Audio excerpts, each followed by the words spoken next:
गंगा जी यहाँ बिहार से बहते हुए ही बंगाल तक पहुंचती है। पश्चिम बंगाल से भी जंगल राज को उखाड़ फेंकेगी। जो टकराएगा चुर-चुर हो जाएगा। बिहार चुनाव में मिली जीत के बाद प्रधानमंत्री नरेंद्र मोदी ने सार्वजनिक मंच से साफ संकेत दिया था कि अब भाजपा का अगला बड़ा राजनीतिक लक्ष्य पश्चिम बंगाल है। गंगा जी यहाँ बिहार से बहते हुए ही बंगाल तक पहुंचती है।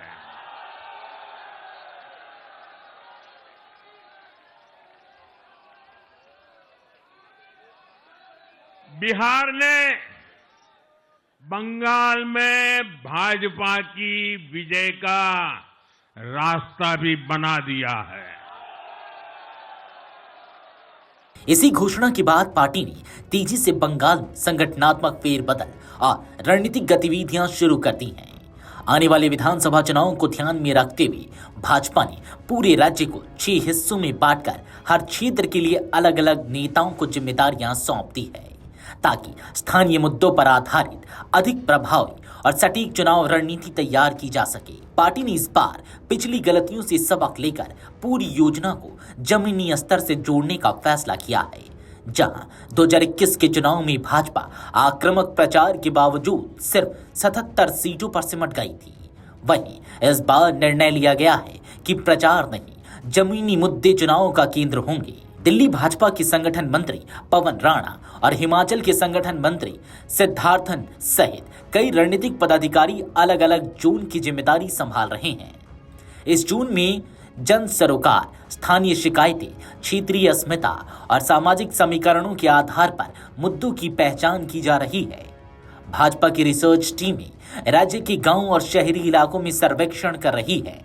खास बात यह है कि सर्वे गैर राजनीतिक व्यक्तियों के जरिए करवाए जा रहे हैं, ताकि जनता अपनी राय बिना दबाव के रख सके। राज्य में SIR यानी कि स्पेशल इंटेंसिव रिवीजन प्रक्रिया शुरू होने के बाद बड़ी संख्या में बांग्लादेशी अवैध प्रवासियों के वापस लौटने की रिपोर्टों ने एक नया राजनीतिक माहौल तैयार कर दिया है।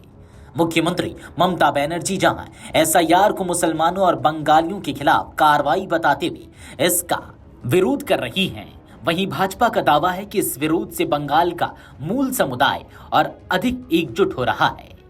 भाजपा नेताओं का कहना है कि आम बंगाली समुदाय में यह धारणा बनी है कि बांग्लादेश से आने वाले घुसपैठिए उनके संसाधनों, नौकरियों और अधिकारों को प्रभावित कर रहे हैं और राज्य सरकार इस पर चुप्पी साधकर उनका संरक्षण कर रही है।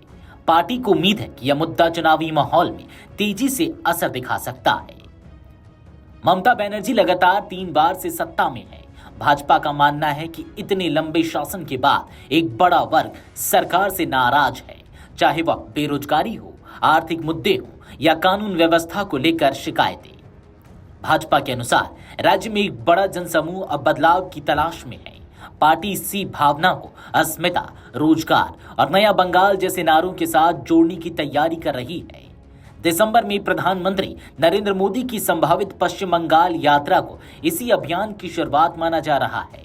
हाल ही में TMC नेता हुमायूं कबीर द्वारा विवादित बाबरी ढांचे के निर्माण को लेकर दिए गए बयान ने नया राजनीतिक विवाद खड़ा कर दिया है।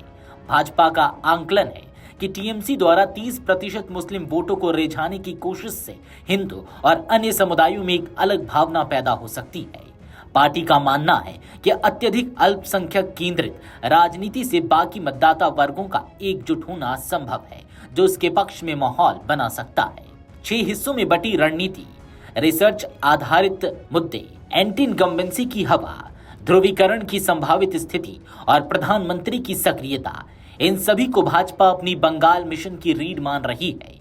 हालांकि राजनीति के जानकार मानते हैं कि बंगाल में ममता बनर्जी की पकड़ बेहद मजबूत है और भाजपा के लिए राह आसान नहीं, लेकिन यह भी साफ है कि इस बार भाजपा पहले से कई अधिक संगठित, अध्ययनशील और संसाधनों से लैस होकर मैदान में उतर रही है। आने वाले महीनों में बंगाल की राजनीति पूरी तरह चुनावी मोड में दिखाई देगी और भाजपा की यह नई रणनीति उसके अभियान को नई दिशा दे सकती है। Video desk अमरउजाला.com।